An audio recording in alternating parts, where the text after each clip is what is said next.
Point Break Craft Lager.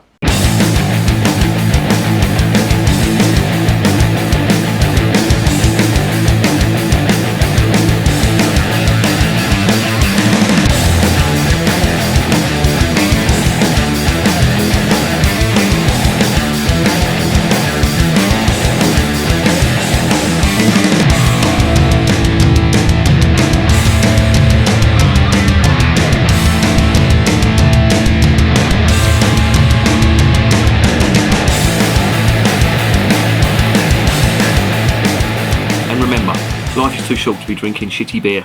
Welcome to another edition of Bands, Bikes and Booze Reviews. I was on not a fact finding mission, a cheap beer finding mission, and I found one of these. This is the Brains Brewery Point Break Craft Lager. Now, Brains are quite big. They're based in Wales. They used to sponsor the Welsh rugby team. I don't know whether they still do or not. But they're quite big. I remember years ago going down to Wales.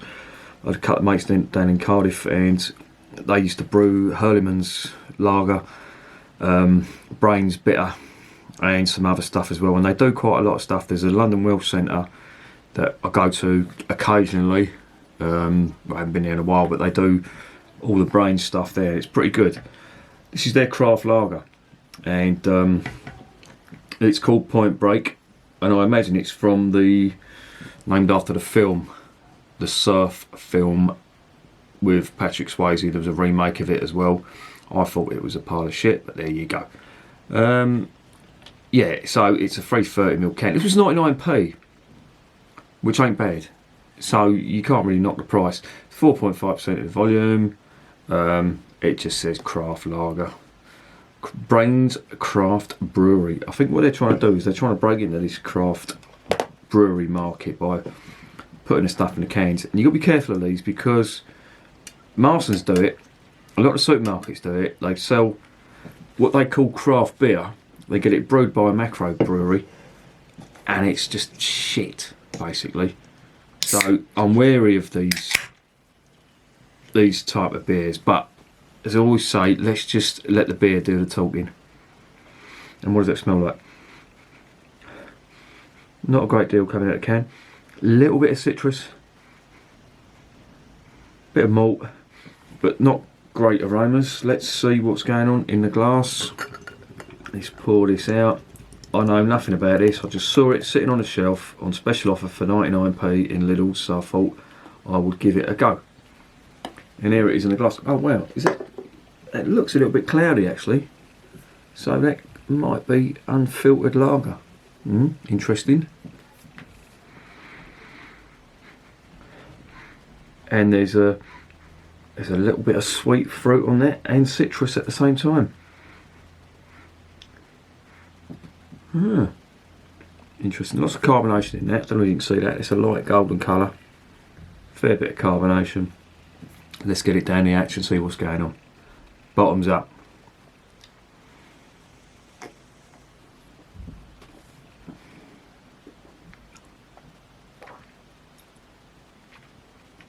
Oh, that's different. That is different. And again, I've just reviewed the Patronus Weiss beer from Lidl's, and that had a sour note to it. This is even more sour, and it's a lager.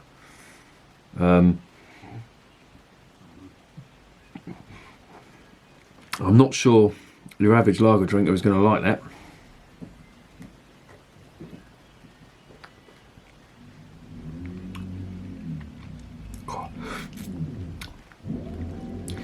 There's a very dry mouthfeel to that.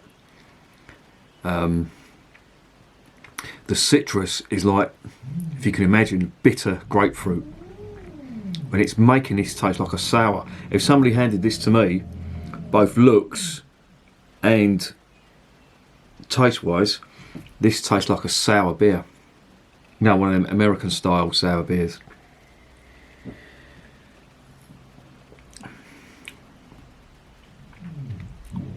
And there's some spice in that as well. I've just noticed as I was drinking that. Yeah, there's definite pepper on that and bitterness. I think they've dropped the ball there.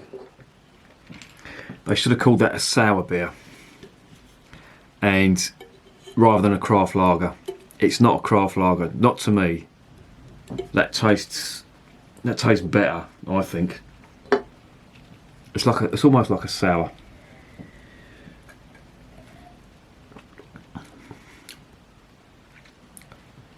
But it's nice. But what I would say is, don't drink this thinking you're getting a lager. It's more like as I say, an American sour. Not a Berliner Weiss, not that sourness, that intense sourness, but it's got definite grapefruity, bitter citrus going on with it. But it's nice, I like it. And I would give that an 8 out of 10, and I'd recommend it. But as I said, don't buy it thinking you're drinking a lager. Forget what's on the can. Get in the mindset that you're drinking a sour beer.